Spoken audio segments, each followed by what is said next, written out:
Atazan gedenden evimiz susub oy oy oy.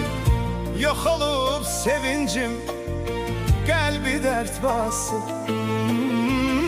Mezarın başında dolup gözlerim, kederle örtülür bütün sözlerim. Kapıdan ses gelir, deyirəm odur. Görürəm ki yoxsan, bu pis korkudur. Atacağım bir de gel, doymadım axı. Üzüne doyunca baxmadım axı. Gülüşün ruhumun çiçekli yazı. Derdimiz dağ qədər ağırdı azı.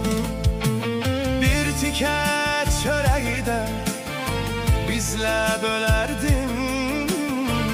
Nə desə yalardın, evə gələrdin. Daha sən getmişsən, məhv olub həyat. Yolunu gözlərəm hər keçən.